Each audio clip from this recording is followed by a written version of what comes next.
done. This is actually the best. Meanwhile, it's like a All right. It's like a slow mo. All right. Shh. Now, Miss wants to get to the Explore class, so we need to work through this pretty quickly. Just looking at the outside, a couple of main features here. You have the fins down each side. All right. Like I've already said, this is the hood here, okay, or what we call the mantle. All right. Moving then towards the eyes, you have large eyes here. Anyone know why we might have these large eyes, or why a squid has large eyes? Have a guess. So they can see. Yeah, but whereabouts? Why would it be so big? Because it's in the deep, and the deeper you go down, or further you go down in the ocean, the darker it's going to get. Okay. Yep. Now you said for the calamari they use the hood. Yep. But like I've seen people have calamaris like made out of their legs. Yeah. Yes, that's right. Yeah. Yeah, So I things was like thinking octopus. that, yeah. Octopus. Yep. Yep. So moving down to there, here's your arms. Now there are 8 arms, and these 2 what we call prehensile tentacles. So you should be drawing an outside diagram like I'm showing you now. All right. These longer, what we call prehensile. What do you think these 2 longer ones are used for? Go on. Sucking. No, that's right. Have a go. No. Absolutely. It's used to extend out the front to grab prey. Wait, what's it called? All right. These are called prehensile tentacles. Riley, can you? That's right. Chris has got it. Since when is that over? Don't worry. Just put tentacles. Just put tentacles. TENTICLES.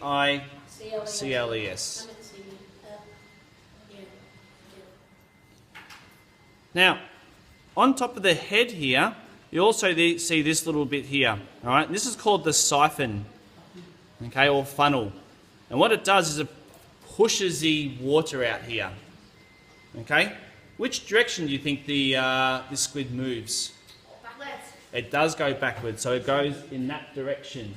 All right, so it pushes the water out here, and this is the aerodynamics of this body area. All right, allows it to propel through the siphon is SIPHON. That's the siphon. All right, very interesting part. We talked about catching the prey here. If I open up the mouth, the front here, can we see it there? This is rare for an organism like this. The mouthpiece is actually a beak. So there's one half of it. Yep, some of you may have seen this before. And if you ever look up the giant squid, and they've actually filmed a big dissection of a giant squid, and the beak is quite large on the giant squid. Let me see if I can get this one out. Yep, or boats. Yep.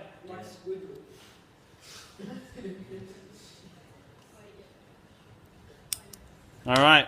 Here's the beak. It actually even looks like a bird's beak when it's joined together.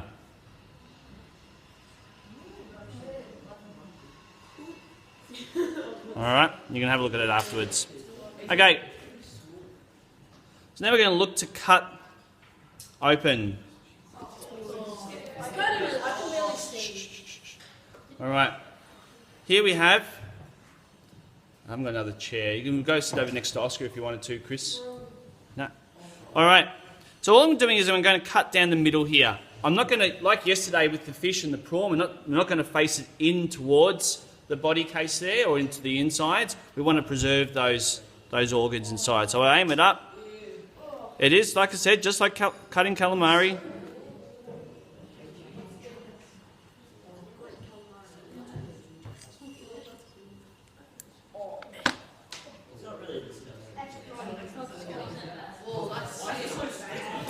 Now this probably has.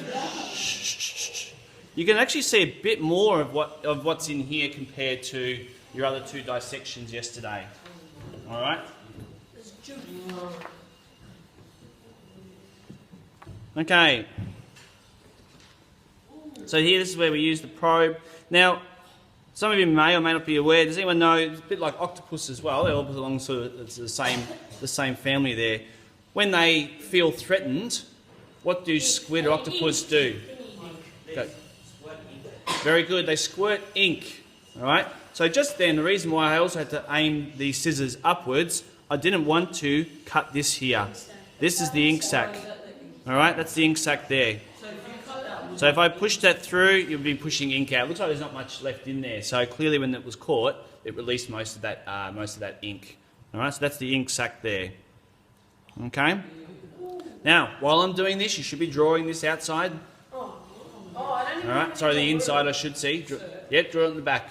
Do squids produce more ink, or do they have a limited? No, they do. They reproduce, a bit like snakes and venom. All right, snakes can produce more venom once they've used it. Great. All right. So drawing this as we go. Okay, this big white area here is the digestive tract. All right, we call it the cecum, but we can just call it digestive tract.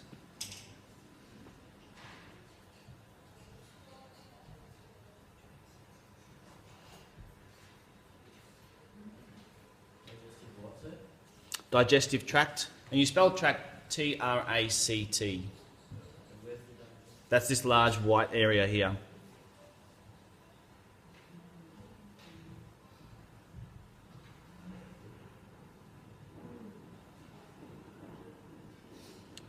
Now, much like the fish and the prawn, to be able to breathe underwater, what do they need to have? Gills, all right? And that's what these two, they don't look quite feathery now because they've got lots of moisture on them, but these are the gills off to the side there. Okay? The gills, these bits here.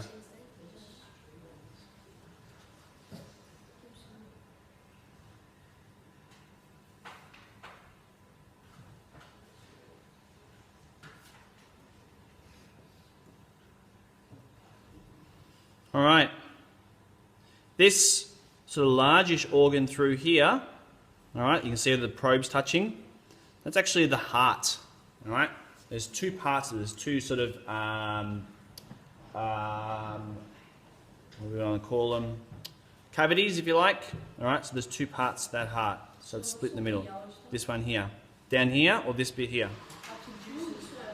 This here? Yep, I'll talk about that in a minute. The stomach's in here as well. That's that part there's the stomach. Again, you don't want to be